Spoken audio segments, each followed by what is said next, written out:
Do you solemnly swear to tell the truth, the whole truth, and nothing but the truth, so help you God? I do. Today, Joseph Elledge taking the witness stand in his own murder trial, giving his first public account of what he says happened. My mind was like going a million miles per hour. Meanwhile, prosecutors take the opportunity to pick apart his testimony. Please tell us one spot, one time, when Munchie yelled at you. I don't remember that. Because it didn't happen. I speak with a former prosecutor about the risk the defense took making this decision. He said, no, I didn't say that. They queued up the tape. Boom, there it was. Instantly, he's lying. This is KOMU 8 News at 10. Coverage you can count on. KOMU 8 News starts now.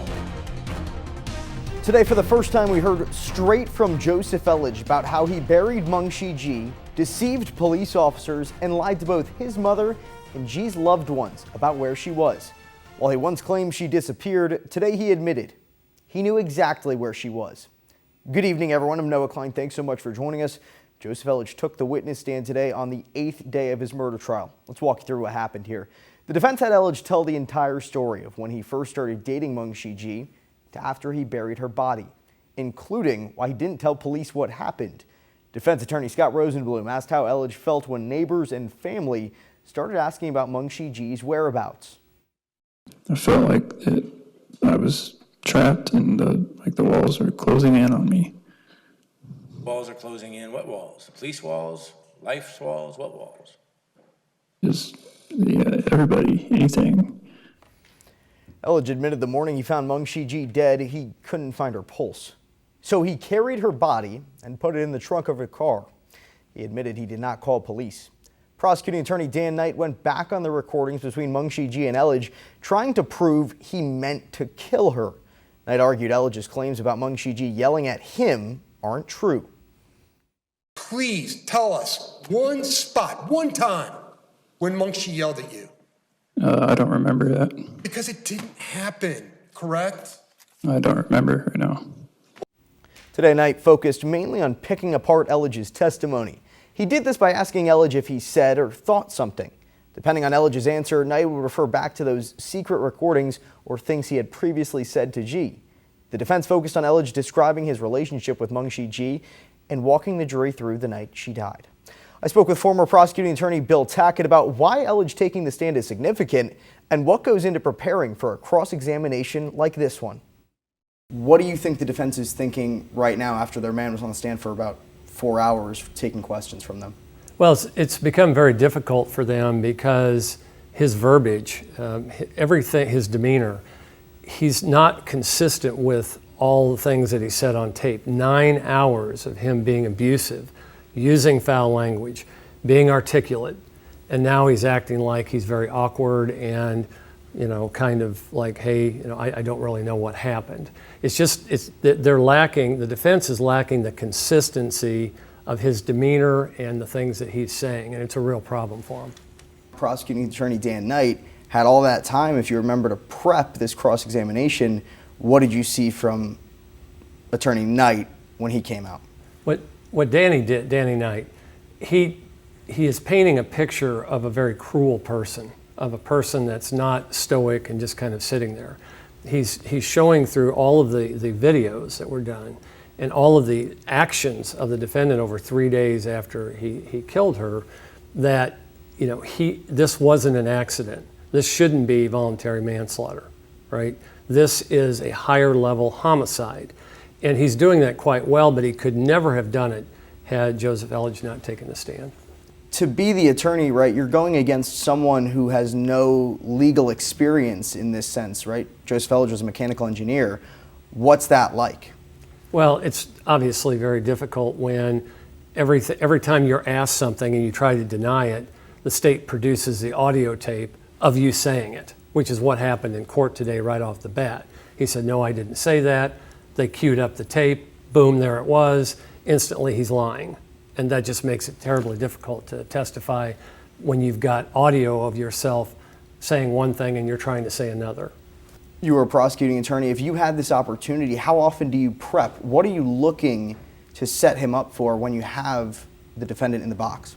Well, if you don't have a lot of evidence, then you have to continue cross-examination until you've convinced the jury that this person committed the crime.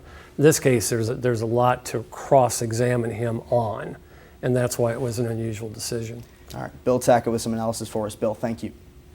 For my full interview, go to our streaming apps. Right now on KOMU.com, find a full recap of the trial up to this point. Developing news tonight, officials are looking for a Columbia man accused of murdering another man. This is a picture of Mark Allen Achterberg, the man officials are looking for. He's now charged with first-degree murder and armed criminal action. Officials say Achterberg shot 32-year-old Justin Stidham yesterday during an argument over a stolen truck. Stidham died in the hospital today. Officials say if you see Achterberg, you should call the Boone County Joint Communications or Crime Stoppers to remain anonymous. People in Sedalia neighborhood want answers after an 11-year-old middle school girl was hit and killed by a car yesterday afternoon. It happened in a residential neighborhood near Sedalia Middle School. Those who live in the area say dangerous driving has been a problem there and it hasn't been dealt with by law enforcement.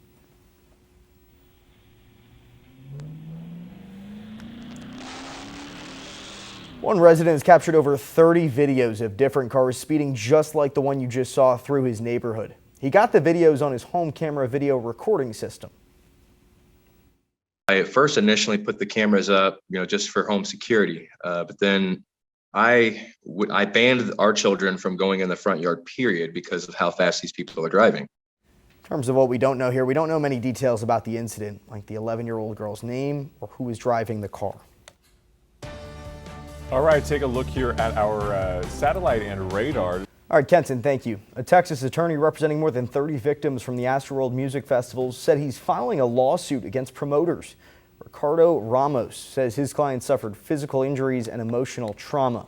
He also says Travis Scott did not stop the show as concertgoers were being trampled. The clients Ramos' firm is representing are all under the age of 25. Half of them are children. Turning now to COVID-19 vaccines, Pfizer is asking the FDA to authorize COVID-19 booster shots to anyone over the age of 18. Pfizer says it has given the FDA data that show the boosters are safe and effective. The FDA will now have to review the data and consider the request before making a decision. If authorized, the CDC would have to give its seal of approval. The national eviction moratorium expired back in August, but was extended for some hot spots. Jefferson City was one of the areas to receive an extension, but as of November 1st, their moratorium has ended.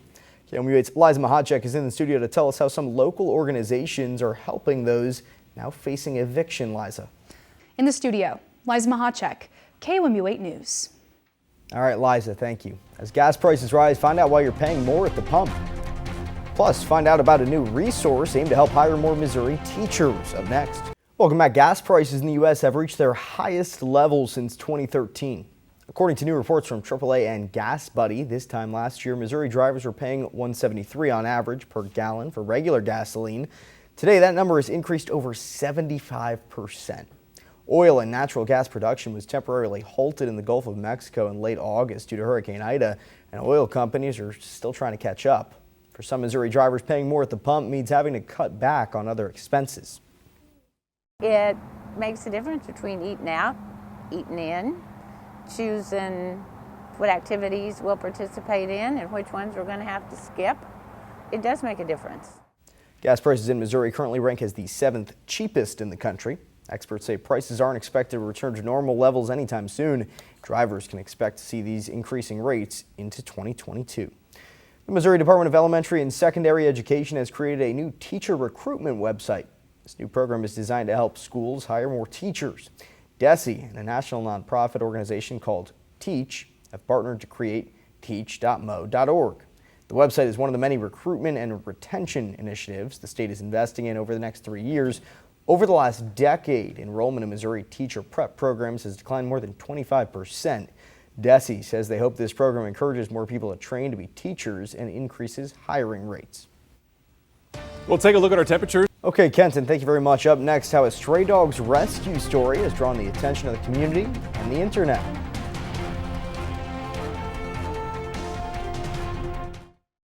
Welcome back. A stray dogs rescue story has drawn the attention of the community through social media. On her way to church, Suzanne Opperman was driving near Discovery Parkway when she nearly hit a dog in the road.